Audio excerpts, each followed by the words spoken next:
अस्सलाम वालेकुम dear students. उम्मीद है आप सब खैरियत से होंगे। जितने भी बच्चे फिजिकल बैठे हैं और जूम पे अवेलेबल हैं, सबको उम्मीद है आवाज़ क्लियर आ रही है और सब लोग खैरियत से होंगे। केमिस्ट्री ग्रेड 11 आज हम बाकायदा इसका आगाज़ करने लगे हैं। याद रखिएगा SLO बेस्ड एग्ज़ाम्स के लिए ज़रूरी क्या है। क्लियरली आप SLO को समझें, उस SLO के लिए रेलेवेंट नॉलेज, रेलेवेंट डाटा आप कलेक्ट करें। ऐसे बुक का इंतखाब करें जिसने पीरियोडिकली चीज़ों को लिंक किया है और SLO के गिर्द अप्रोच को इस तरह सेट किया है कि कंसेप्चुअल स्टडी को प्रमोट किया जाए। हम अपने लेक्चर्स को इसी पैटर्न पे पढ़ेंगे, इस तरह से पढ़ेंगे कि लेक्चर सुनने के बाद मल्टीपल टेक्स्ट बुक्स हैं, आप किसी भी बुक से पढ़ें। अगर आप SLO बेस्ड पढ़ रहे हैं तो आपको कोई प्रॉब्लम नहीं होगी। At the end of this lecture इंशाल्लाह हम एक क्वेश्चन बैंक भी देंगे, आपको एक वर्कशीट भी देंगे जिसमें आप इस चीज़ का फैसला करेंगे कि आइदर कि आपको ये समझ आ गया है। अगर समझ आ गया तो डेफिनेटली आपके लिए क्वेश्चन बैंक करना या वर्कशीट करना कोई मसला नहीं है। जी students, nature of science in chemistry grade 11 का first chapter. Nature of science in chemistry grade 9 में भी है, ग्रेड 10 में भी है, 11 में भी है, 12 में भी है। तो आप इसमें सीखते क्या हैं, इस चैप्टर का बेसिक मकसद क्या है, अप्रोच केमिस्ट्री के बारे में, किस तरह से केमिस्ट्री सब्जेक्ट को आपने अप्रोच करना है। साइंटिस्ट का थोड़ा सा इसमें बैकग्राउंड बताया गया है, उनके वर्क एथिक्स बताए गए हैं और ये क्यों बताए गए हैं आपको, ताकि आप भी जब आप केमिस्ट्री का साइंटिफिक नॉलेज पढ़ें तो आपकी जो थॉट प्रोसेस है, जो वर्क एथिक्स हैं, वो सारा का सारा आपको पता हो कि एज अ केमिस्ट आपने चीजों को कैसे लेके चलना है। एक ही SLO है और ये हमारा फर्स्ट लेक्चर है। ग्रेड 11 डोमेन A, ये मैंने आपका जो प्रोग्रेशन ग्रिड है उसमें से मैंने ये नंबर लिया है। और SLO क्या है, जिसको फुल स्क्रीन कर दें जरा। Describe how al Ghazali burning cotton thought experiment highlight the challenge of inductive reasoning, examples of deductive reasoning with respect to chemistry. दो तीन चीजें, एक तो इसमें आपको अल गजाली का थॉट एक्सपेरिमेंट वो है क्या वो बताना है, और उस थॉट एक्सपेरिमेंट ने कैसे इंडक्टिव रीजनिंग को डिस्करेज किया और डिडक्टिव रीजनिंग को प्रमोट किया। अब जाहिर बात है हमें इंडक्टिव और डिडक्टिव रीजनिंग दोनों को ही समझना पड़ेगा।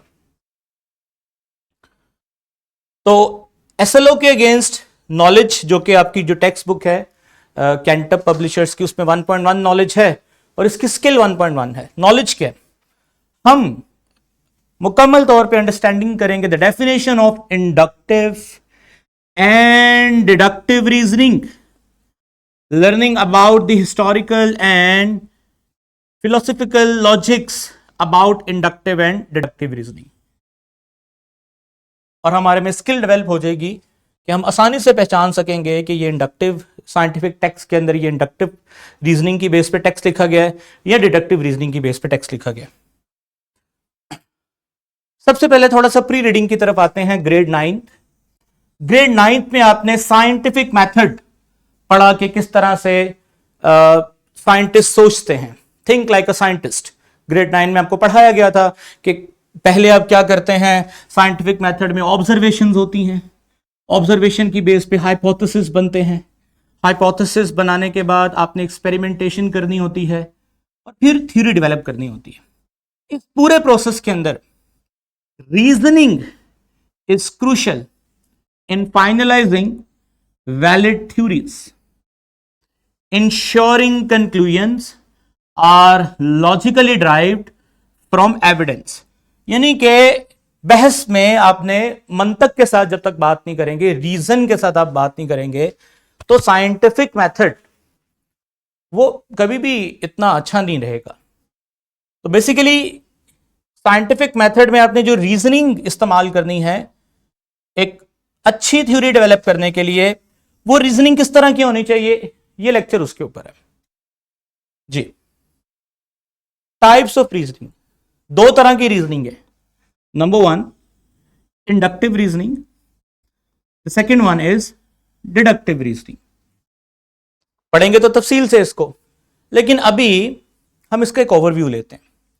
इंडक्टिव रीजनिंग अपनी एक सोच को सब में इंड्यूस करना, इंडक्टिव। मसलन आपने कुछ ऑब्जर्व किया और आपने उस ऑब्जर्वेशन पे कहा यही होगा सब में और यही सच है दुनिया का, ये करना इंडक्टिव रीजनिंग है। मसलन मैं अगर कैजुअल अंदाज में कहूं तो किसी बहुत बड़े खानदान के एक फर्द को एनालाइज करके पूरे खानदान के बारे में राय बना लेना, ये कौन सी रीजनिंग है, इंडक्टिव। मसलन एक बंदा बदतमीज है, हम ये कहें जिसका खानदान ही बदतमीज है, तो ये एक ऑब्जर्वेशन की बेस पे जनरल बात कर दी आपने, इंड्यूस कर दिया बात आपने पूरे खानदान में, तो ये इंडक्टिव रीजनिंग है। साइंस में भी ऐसी कुछ ऑब्जर्वेशन करते हैं लोग। नेक्स्ट डिडक्टिव रीजनिंग क्या होती है? डिडक्टिव रीजनिंग होती है एक बड़े कैनवस पे चीज को देख के अपने मतलब की चीज को निकालना। यानी कि एक फैमिली के बारे में मैं अगर इस तरह की स्टेटमेंट दूं कि हाँ बहुत अच्छी फैमिली है, सब बहुत अच्छे हैं, लेकिन कुछ लोग उनमें प्रॉब्लम है, तो मैंने जो स्टेटमेंट दी है वो मैंने एक ऑब्जर्वेशन की बेस पे दी। मैंने फैमिली को ऑब्जर्व किया और उस बेस पे मैंने एक रीजन को, एक सिंपल प्रिडिक्शन को निकाला। यानी कि किसी ऑलरेडी स्टैब्लिश थ्योरी या लॉ से प्रिडिक्शन लेना और उस प्रिडिक्शन के बाद एक सिंगल एक्सपेरिमेंट परफॉर्म करना, या स्पेसिफिक एक्सपेरिमेंट परफॉर्म करना, this is called deductive reasoning. ठीक है, अब बेसिकली हमने इन दोनों को ही समझना है और इंडक्टिव रीजनिंग के क्या डिसएडवांटेजेस हैं वो भी साथ में देखने हैं। आगे बढ़ते हैं जी। डियर स्टूडेंट्स, आपको स्क्रीन पे व्हाइट कलर के स्वान्स नजर आ रहे हैं। All swans are white because every swan you have seen so far is white.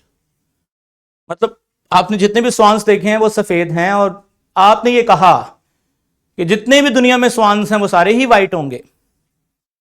This is inductive reasoning. ठीक है, ये क्रिकेट टीम है। इस क्रिकेट टीम में आप देख सकते हैं वेस्ट इंडियन क्रिकेट प्लेयर्स हैं, और ये जो वेस्ट इंडियंस क्रिकेट प्लेयर हैं ये ब्लैक स्किन है। और अगर आप ये कहें जी ये ब्लैक स्किन है तो सारी टीम ही ब्लैक स्किन प्लेयर पे होगी, यानी सारी ऐसे प्लेयर होंगे जिनकी डार्क स्किन है। तो ये आपकी इंडक्टिव रीजनिंग है कि आपने एक ऑब्जर्व किया कुछ प्लेयर्स को और उस पर कहा जी ऐसे ही होगा। ठीक है, this is another inductive reasoning. अब ये ठीक है गलत है इसका फैसला तो अभी हम आगे देखते हैं। अब इस तस्वीर में आप देख सकते हैं ब्लैक स्वान आ गया। Black swans are the native to Australia. Their discovery challenged the prevailing European belief that all swans were white. यानी ये जो बिलीव था यूरोपियंस का कि सारे स्वान्स ही व्हाइट होंगे, ब्लैक भी है, तो गलत होगी ना इंडक्टिव रीजनिंग, क्योंकि एक ऑब्जर्वेशन की बेस पे बात की थी। इस तरह क्रिकेट में ब्रेंडन नैश एंड जोजा de Silva are both white skin player and represent the West Indies internationally. ये दोनों इंटरनेशनल प्लेयर हैं वेस्ट इंडीज के। तो इंडक्टिवली हमने बोला था सारे डार्क स्किन होंगे, ऐसा नहीं है। आप देखें व्हाइट स्किन प्लेयर भी हैं जी। अब इंडक्टिव रीजनिंग केमिस्ट्री में भी हम कैसे करते हैं, मतलब अब हमसे कैसे हो सकती है, उसकी भी एक केस स्टडी को डिस्कस कर लेते हैं। मिसाल के तौर पे repeated observations that acid turns blue litmus paper red leads to conclusion that all acid turns blue litmus paper red. Litmus paper, जैसे मैंने एक बीकर में एसड लिया और एक लिटमस पेपर लिया। आई होप कि आपको लिटमस पेपर का पता है, एक स्ट्रिप है, इस पे एक स्पेसिफिक तरह का केमिकल लगा होता है जो अपना कलर चेंज करता है, इन एसिड रेड हो जाता है, इन बेस ब्लू हो जाता है। और अगर मैं ये स्टेटमेंट दे दूं कि लिटमस पेपर अपना रंग लाल करेगा तमाम एसिड्स के अंदर, क्योंकि मैंने जो तजर्बा किया उसमें मैंने HCl का इस्तेमाल किया, सल्फ्यूरिक एसिड का इस्तेमाल किया, नाइट्रिक एसिड का इस्तेमाल किया, और इन तमाम एसिड्स ने ब्लू कलर का लिटमस पेपर था उसको टर्न कर दिया, बदल दिया लाल रंग के अंदर। इसलिए जो भी आप तुम एसिड में ये ऐड करोगे, डिप करोगे, तो तुम्हारा भी एक्सपेरिमेंट, तुम्हारा भी रिजल्ट यही आएगा। अब ये जो मेरी जो ऑब्जर्वेशन है ये लिमिटेड ऑब्जर्वेशन है, तो that's why this is inductive reasoning. अब सवाल है, what are the some potential limitation of this conclusion. ये जो मैंने नतीजा पीछे अखज किया इसकी कुछ लिमिटेशंस हैं। Can you think of any exception? क्या आपके दिमाग में कोई एक्सेप्शन आ रही है? आपके सामने कुछ एसिड्स लिखे हैं, boric acid, dilute acetic acid, dilute citric acid and dilute phosphoric acid. ये जो एसिड्स हैं इनमें मैंने लिटमस पेपर डिप किया और लिटमस पेपर को डिप करने पे वो लाल नहीं हुआ। अब हैं तो ये एसिड्स, लिटमस पेपर को रेड होना चाहिए बट नहीं हुआ। क्यों नहीं हुआ? क्योंकि मैंने जो पीछे एक स्टेटमेंट दी वो मैंने अपने एक लिमिटेड नॉलेज के ऊपर स्टेटमेंट दे दी, जिसमें मैंने खाली लिटमस पेपर यूज किया और एक पेपर जो कि लिमिटेड सा इस पे रिजल्ट आता है उसकी बेस पे मैंने एक जनरल कंक्लूजन दे दी। हालांकि मैं आपके सामने एक तजर्बा करता हूं और देखता हूं कि मसला मेरे से गड़बड़ कहां पे हुई है। जी, हम एक सिमुलेशन की तरफ चलते हैं। जी, यहां मैंने यूज करनी, ठीक है, इसको क्लोज करना। जी स्टूडेंट्स, अब मैं आपके सामने क्या करूंगा, लिटमस पेपर लूंगा लेकिन एडवांस वाला। ये एडवांस वाला लिटमस पेपर क्या होता है थोड़ा मैं इसके बारे में बता दूं। जी, एडवांस वाला लिटमस पेपर ये होता है कि वो वैरायटी ऑफ कलर शो करता है। ठीक है, ये आप स्ट्रिप, ये एरो नजर आ रहा होगा बच्चों को। जी, तो ये वैरायटी ऑफ कलर्स को शो करता है। अब इसमें जरा गौर करो ना आप, 0, 1, 2, ये 0, 1, 2 तक जो pH है वो स्ट्रॉन्ग एसिड की pH, और स्ट्रॉन्ग एसिड पे रेडिश कलर का शेड आ रहा है। शेड रेड से चेंज होता है 3, 4, 5, 6, ठीक है, आगे 7, 8, 9, 10, again 11, 11 to 12, 13, 14 again blue colour का शेड आ गया। अब इसका मतलब यह है कि जो आम लिटमस पेपर है उस आम लिटमस पेपर के अंदर सिर्फ कैपेबिलिटी रेड और ब्लू को शो करने की है। मतलब कि रेड का मतलब 0, 1, 2 तक और ब्लू को मतलब 12, 13, 14 तक। ऐसे केमिकल्स जिनकी pH 0 से 2 तक होगी वो आम लिटमस पेपर पे रेड कलर एसिड्स वो शो करेंगे, और ऐसी बेसिस या ऐसे केमिकल्स जिनकी pH 12, 13, 14 होगी वो आम लिटमस पेपर पे ब्लू कलर शो करेंगे।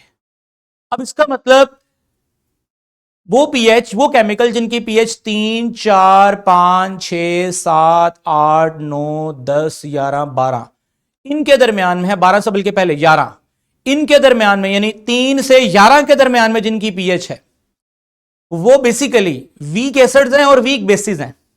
अब वीक एसिड्स और वीक बेसिस ना तो रेड कलर शो करेंगे ना ब्लू कलर शो करेंगे, वो तो डिफरेंट कलर शो करेंगे।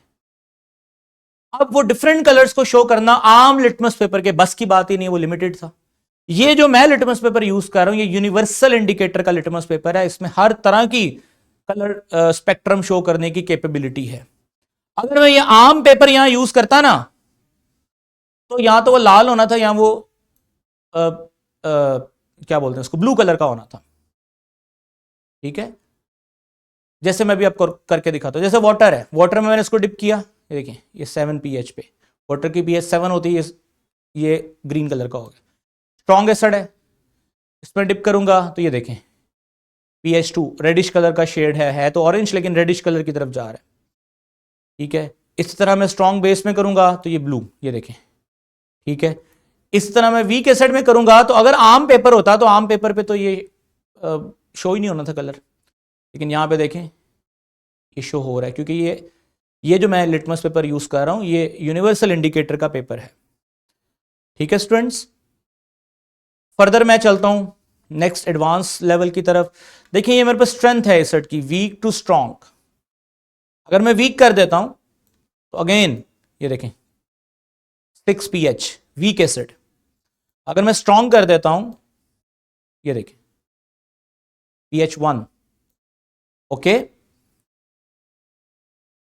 ये pH मीटर भी है, यहां पर आप चाहे तो ये मीटर भी यूज कर सकते हैं। ये देखें अभी pH 2 है। तो यहां से मुझे पता चला कि अगर मैं सादा पेपर यूज करूंगा तो मैं तो लिमिटेड नॉलेज के ऊपर काम कर रहा हूं। अगर मैं यूनिवर्सल इंडिकेटर पेपर यूज करूंगा तो तब मैं अपनी, अच्छा मैं अब दोबारा चलता हूं अपनी स्लाइड्स की तरफ जी। अब मैं ये स्टेटमेंट, मुझे बताओ ये स्टेटमेंट जो मैंने अभी आपको सिमुलेशन पे नॉलेज बताया दिखाया, वो होने के बाद मैं ये स्टेटमेंट देता? कभी भी नहीं देता। मैं ये स्टेटमेंट कभी भी नहीं देता क्योंकि मुझे पता है कि ये स्टेटमेंट देने का मतलब है कि मैं एक ऐसी स्टेटमेंट बना रहा हूं जो कि मतलब है ही गलत, लिमिटेड है। गलत की बजाय लिमिटेड है। लिमिटेड इसलिए क्योंकि एसिड्स रेड करते हैं ये तो ठीक है, लेकिन सारे करते हैं ये गलत है, ठीक है। अच्छा अब ये वही बात मैं आगे बता रहा हूं आपको कि लिमिटेशन ऑफ इंडक्टिव रीजनिंग, ये सारा यूनिवर्सल इंडिकेटर पेपर मैंने दिखाया, ये डिफरेंट कलर्स को शो करता है। Normal litmus paper change colour only extreme pH. Extreme pH का मतलब पीएच स्केल की जो एक्सट्रीम्स है, जो कि मैंने शो किया आपको 0 से 2 तक, सॉरी 1 से 2 तक और 12 से 14 तक। यहां तो यहां कलर शो होगा, यहां तो यहां कलर शो होगा नॉर्मल में, जबकि universal litmus paper show a wide range of pH value unlike normal litmus paper which only indicate whether a solution is acidic or basic in extreme cases, ठीक है। Normal litmus paper जो कि universal litmus paper show a wide range of pH values unlike normal litmus paper जो कि 2 extreme पे show करता है। Simulation मैंने आपको दिखा दी है। अब इस सारे नॉलेज के बाद मैंने पहले क्या गलती की, एक ऑब्जर्वेशन पे जनरल बात करने की कोशिश की थी। अब डिडक्टिव रीजनिंग अगर मैं केमिस्ट्री में, अब मैं स्टेटमेंट जो लिखने वाला हूं वो डिडक्टिव रीजनिंग की बेस पे। पढ़े जरा इसको, स्टेटमेंट को फुल स्क्रीन करें सर इसको। ये स्टूडेंट्स जो बैठे हैं, जो जूम पे हैं, सारे इसको देखें जरा। Deductive reasoning involves using general principle, एक नहीं प्रिंसिपल, जनरल प्रिंसिपल जो एसिड बेस के बारे में बना है। क्या है वो? To predict specific outcome, for example non principles can be applied to the predict the behavior of acid and base। क्या है जी वो behavior of acid and base? strong acids turn blue litmus paper into red, ठीक है, while strong bases turn red litmus paper into blue। Litmus paper आपको पता है 2 तरह का होता है, लाल भी होता है नीला भी होता है, ठीक है। लाल वाला बेस में नीला हो जाएगा और नीले वाला एसिड में लाल हो जाएगा, ये मैं पता है। आगे universal indicator which provides a full pH range through a colour spectrum can detected acids and bases that normal litmus paper might miss. आम पेपर जो मिस कर देता है पीएच कलर को, यानी पीएच के अगेंस्ट कलर को देने में, वो यूनिवर्सल इंडिकेटर पेपर से होता है। तो ये स्टेटमेंट अब मेरी डिडक्टिव रीजनिंग है, एक ऑलरेडी स्टैब्लिश्ड प्रिंसिपल्स के ऊपर मैंने ये बात की है। और वो क्या बात की है वो आपको क्लियर हो गई है कि स्ट्रॉन्ग एसिड बेस तो नॉर्मल पेपर से हो जाएंगे, वीक एसिड बेस के लिए यूनिवर्सल इंडिकेटर पेपर यूज करना पड़ेगा। यानी मैंने ऑलरेडी जो स्टैब्लिश थ्योरीज या लॉ थे उनसे मैंने प्रिडिक्शन की और उस प्रिडिक्शन की बेस पे मैंने अपना एक्सपेरिमेंट परफॉर्म किया और अपने रिजल्ट को प्रिडिक्ट किया। This type of reasoning is called deductive reasoning. Deductive reasoning, ठीक है। और ये वाली जो है इंडक्टिव। आई होप आपको क्लियर होगी ये बात। जी यहां तक किसी का कोई क्वेश्चन है वो पहले मेरे से कर ले। जी जी जी बिल्कुल, ये बच्चे ने सवाल किया, सवाल बड़ा इंपॉर्टेंट है कि इसका मतलब इंडक्टिव रीजनिंग की अहमियत। देखिए मैं ये नहीं कह रहा कि इंडक्टिव रीजनिंग की अहमियत नहीं है, हर ऑब्जर्वेशन इंडक्टिवली ही स्टार्ट होगी, एक सिंगल ऑब्जर्वेशन से आप आगे बढ़ेंगे। यही चीज आगे अल गजाली ने बताया था कि इंडक्टिव रीजनिंग को आप रोक नहीं सकते, लेकिन आपने इसको हतमी नहीं मानना, इसको आपने लॉ नहीं मानना, आपने फर्दर रिगरस एक्सपेरिमेंटेशन में इसको डालते रहना है अनटिल कि ये एक स्टैब्लिश लॉ में ना चेंज हो जाए। तो ये कहना कि इंडक्टिव रीजनिंग का बिल्कुल फायदा नहीं है केमिस्ट्री में, नहीं, ऐसा नहीं है। हाँ, इंडक्टिव रीजनिंग को सर्टन नहीं कहना, अनसर्टनिटी के साथ आगे बढ़ाना है। अब यही काम अल गजाली ने किया था। क्या किया था जरा देखिए, कौन है अल गजाली? सबसे पहले इसके इनके बारे में बात करते हैं। Al Ghazali was a 11th century Islamic philosopher and theologian. Theologian किन्हें कहते हैं? बेसिकली जिस दौर में अल गजाली थे तो इस्लाम फैल चुका था डिफरेंट रीजन्स में, डिफरेंट कल्चर्स में। तो लोग तो क्वेश्चन करते थे ये ऐसा क्यों है, तो वैसा क्यों है, इस्लाम में ये क्यों है, वो क्यों है, ये ठीक है, वो गलत है। तो ये लॉजिक के साथ बात को प्रूव करते थे। तो थियोलॉजियंस हम कहते हैं, एक है फिका, मतलब जो कह दिया उसको मान लिया। थियोलॉजियंस वो हैं जो अल्लाह ने दुनिया को बनाने का पर्पस और नेचर और गॉड में जो रिलेशन है, यानी कि इस कायनात का खुदा के साथ जो ताल्लुक है उसको समझना, दिस इज थियोलॉजियन। ठीक है, मतलब अल्लाह ने अगर ऐसा किया है तो ऐसा ही क्यों किया है, ये फैक्ट रखा है तो उसकी, यानी इसके पीछे लॉजिक्स क्या है, ये बेसिकली थियोलॉजियन का काम है। तो ये अल गजाली ये करते थे क्योंकि ये उस दौर के इमाम हैं जहां पे क्वेश्चंस होते थे बहुत सारे। Known for his contribution to philosophy, theology and the logic, his burning cotton thought experiment challenge the reliability of inductive reasoning. अब इनका ये बर्निंग कॉटन एक्सपेरिमेंट है क्या, इस पे हम थोड़ी बात करते हैं जी। अल गजाली and the concept of uncertainty. Good, देखें जी बड़ी अहम बात है, आपने इसको अच्छे से समझना है। आपके सामने स्क्रीन में कॉटन बर्न हो रहा है, और कॉटन का बर्न होना, आपको मैं अगर आपसे मैं पूछूं, आपको रुई देता हूं और आग लगाएं उसको, तो क्या आग लगेगी? बिल्कुल, आप सब यही कहेंगे आग तो लगेगी। जूम पे जितने लोग हैं वो भी साथ में कमेंट करें जी, बिल्कुल बिल्कुल आग लगेगी। अब क्या ये हमेशा ही आग लगती रहेगी? आप कहेंगे बिल्कुल जी हमेशा आग लगती रहेगी। अगर मैं वजह पूछूं तो आप कहेंगे जी आप ये ऑर्गेनिक मटेरियल है, इसको आग लगेगी, कम्बस्टन होगी, कॉटन बर्न होगा, हमेशा ऐसा ही होगा। अल गजाली ने कहा ऐसा नहीं होगा।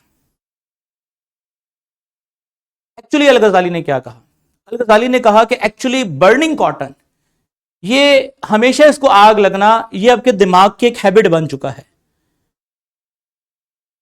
अल गजाली argued that connection between fire and burning is not inherently casual but a habit of the mind based on the repeated observation। चूंकि आपने हमेशा इसको आग लगते हुए ही देखा है तो ये आपके माइंड की एक हैबिट बन गई है, और इस वजह से आप कहोगे कि हमेशा ही आग लगेगी।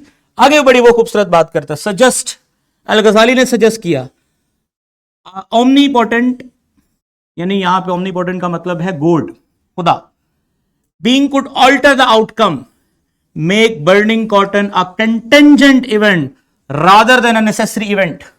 क्या मतलब है इसका? कि ये कॉटन को आग लगना ये जरूरी इवेंट नहीं है, नेसेसरी इवेंट नहीं है, कंटेंजेंट। कंटेंजेंट इवेंट ऐसे इवेंट को कहते हैं जो किसी की इजाजत से मशरूत हो। जैसे अल्लाह की इजाजत होगी तो कॉटन को आग लगेगी, अदरवाइज आग नहीं लगेगी। अब इसके पीछे की लॉजिक उन्होंने क्या दी, मिसाल क्या दी? Al Ghazali drawn a parallel to the story of the prophet Ibrahim अलैहिस्सलाम। आग में फेंक दिया गया था उनको। अब कहने को तो उनकी बॉडी भी ऑर्गेनिक है, आग लगनी चाहिए। Throne into the fire but his enemies the fire did not burn him, instead bye divine intervention the fire become cool and safe must like a flower. जैसे फूल, गुलजार, यानी आग फूल बन गई, आग ठंडी हो गई। अगर ये नेसेसरी इवेंट होता तो यहां पे आग लगनी चाहिए थी। क्योंकि ये कंटेंजेंट इवेंट है, अल्लाह की मर्जी इसमें शामिल है, तो आग नहीं लगी, पैटर्न चेंज हो गया। तो अल-गज़ाली ने यही कहा, जितनी भी साइंटिफिक हैपनिंग्स हैं, जितनी भी इस नेचुरल वर्ल्ड के अंदर चीजें हो रही हैं, आपने कभी भी सर्टेनिटी के साथ ये नहीं कहना कि यही पैटर्न रहेगा। पैटर्न के अंदर चेंज आ सकता है, पैटर्न हमेशा ऑल्टर हो सकता है। यानी कि आपने इंडक्टिवली एक ऑब्जर्वेशन पे कुछ ऑब्जर्व किया है ना, तो आपने उसके रिजल्ट को सर्टन नहीं मानना, आपने उसको अनसर्टन, क्योंकि हो सकता है, अब ये सवाल देखें, मेरी बात को जरा समझिए। अल-गज़ाली ने ये जो कहा, हो सकता है कि उस वक्त जो लोगों ने प्रेडिक्ट किया कि कॉटन को आग लगनी ही लगनी है, और बाद में पैटर्न चेंज भी हुआ, हिस्ट्री में ऐसी एग्जांपल्स मिलती हैं, क्या ये उस वक्त हमारे असल में हमारे साइंटिफिक नॉलेज की कमी थी? आज भी हम ये कर सकते हैं, कोई ऐसा केमिकल तैयार कर लें जो हम अपनी बॉडी पे लगा लें और हम आग में चलें, हम भी आग से बच सकते हैं। तो आग हमेशा बर्न करेगी, ये एक नेसेसरी इवेंट नहीं है, कंटेंजेंट इवेंट है। इसके पीछे अल-गज़ाली का थॉट एक्सपेरिमेंट क्या था वो मैंने आपके साथ शेयर किया। अब इसको थोड़ा मैं मजीद एम्फसाइज करूंगा केमिस्ट्री के अंदर। तो आप केमिस्ट हैं, केमिस्ट बन रहे हैं, आगे जाके अपने केमिस्ट्री के बहुत सारे एक्सपेरिमेंट्स करने हैं, पढ़ने हैं, देखने हैं। तो जब भी आप कुछ ऑब्जर्व करें तो आपने 100% सर्टेनिटी के साथ आगे नहीं बढ़ना। आपने अपने दिमाग में, थॉट में ये प्रोसेस रखना है कि it can be alter, it can be alter, it can be alter, it can be alter, यानी कि ये बदल सकता है, और इसके पैटर्न को बदलने वाले फैक्टर्स को जहन में रख के आगे चलना है, तभी आप आगे बढ़ पाएंगे। अदरवाइज आप इंडक्टिवली अगर एक चीज को आगे पैटर्न को फिक्स करके बढ़ते गए तो आप कभी भी केमिस्ट्री में कंक्लूसिव इवेंट पे या एविडेंस पे नहीं पहुंच पाएंगे। This is how al-Ghazali promotes deductive reasoning, कि ज्यादा कलेक्शन करो डेटा और उसकी बेस पे बात करो, rather than a single observation. ठीक है, आगे बढ़ते हैं। नॉलेज हमारा क्या था? हमने डेफिनेशन सीखनी थी इंडक्टिव की, सीख ली। हमने डिडक्टिव रीजनिंग सीखनी थी, सीख ली। हमने हिस्टोरिकल बैकग्राउंड देखना था, वो भी देख लिया। स्किल भी हम में आ गई है। अब ये कुछ ब्रेनस्टॉर्मिंग क्वेश्चंस हैं जी। जितने भी बच्चे बैठे हैं बताइए, व्हाट इज इंडक्टिव रीजनिंग? क्या है inductive reasoning? Can you provide an example? बिल्कुल कर सकते हैं आप। What is deductive reasoning? Can you provide an example? बिल्कुल कर सकते हैं। Why might inductive reasoning sometimes lead to an incorrect conclusion? अभी आपको मैंने एसिड बेस की example the. How can deductive reasoning help in the making more reliable scientific prediction? Deductive reasoning से किस तरह मजीद साइंटिफिक प्रेडिक्शंस को बेहतर रिलायबल तरीके से प्रेडिक्ट किया जा सकता है, क्योंकि ये जनरल मतलब एक ऑलरेडी स्टैब्लिश लॉ या थ्योरी से आप एक स्पेसिफिक चीज को डिड्यूस करते हैं, इस पे गलती का चांस कम है। ठीक है, टेस्ट योरसेल्फ में कुछ ऑलमोस्ट वही क्वेश्चंस हैं।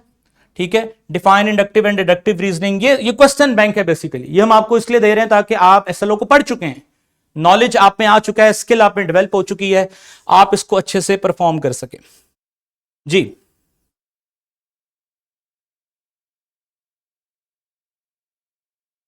जी डियर स्टूडेंट्स, आगे बढ़ते हैं। अच्छा जी, अब मैं आपके साथ एक वर्कशीट शेयर करूंगा जिसमें आपने उसको कैसे सॉल्व करना है वो भी मैं आपको बताऊंगा। तो मैं आपके साथ वर्कशीट शेयर करता हूं, इसके साथ वर्ड की फाइल होगी।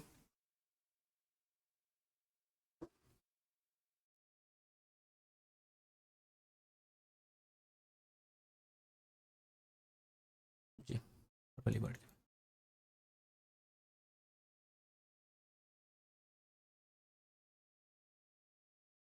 आ रही स्क्रीन पे ही जी। अब स्टूडेंट्स आपको ये एक फाइल मिलेगी, इसमें मैंने क्वेश्चन बैंक दिया है, डिफरेंट एमसीक्यूज दिए हैं। ठीक है, और इन एमसीक्यूज को आपने सॉल्व करना है।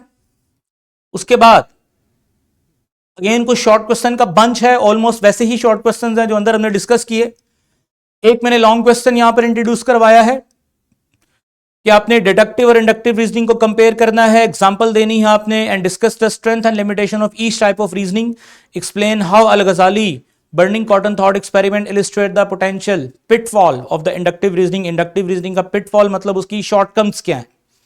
ठीक है, फिर मैंने एक वर्कशीट आपके लिए बनाई है, इसमें करना क्या है, ये स्टेटमेंट्स आपने देखनी है। हिंट आपको दिया हुआ है कि ये स्टेटमेंट एक सिंगल ऑब्जर्वेशन की बेस पे है, ये स्टेटमेंट एक स्पेसिफिक लॉ को देखते हुए की गई है। अब ये स्टेटमेंट्स आप पूरी केमिस्ट्री में कहीं ना कहीं इन स्टेटमेंट्स को पढ़ोगे। माइट बी आप अभी ये वर्कशीट ना सॉल्व कर सको, वैसे तो आप हिंट को देख के बता दोगे ये इंडक्टिव है या डिडक्टिव है, लेकिन आपने इस चीज का भी ख्याल करना है कि मैंने जो हिंट्स दिए हैं वो ठीक भी हैं कि नहीं ठीक। इसलिए आपने at the end of this session in statements को थॉरली अपनी बुक में ऑब्जर्व करना है और फिर फैसला करना है कि ये स्पेसिफिक लॉ है या सिंगल ऑब्जर्वेशन है। उसकी बेस पे आपने बताना है कि ये किस टाइप की रीजनिंग है, आइदर इट इज इंडक्टिव और डिडक्टिव। ठीक है, आई होप स्टूडेंट्स ये रिसोर्सेज आपको हेल्प करेंगे। इसी तरह से हम अपने तमाम लेक्चर्स को डिस्कस करेंगे, जबरदस्त तरीके से इंटरैक्टिव वे में हम पढ़ेंगे, और साथ में एक एंड पे क्वेश्चन बैंक होगा हमारे पास, जिसकी वजह से हम अपने एसएलओ को स्ट्रेंथ करेंगे। उम्मीद है डियर स्टूडेंट्स कुछ सवाल हो तो आप कर सकते हैं जी। जी बिल्कुल क्लियर है, ठीक है जी, ओके जी, अल्लाह हाफिज, टेक योर टाइम।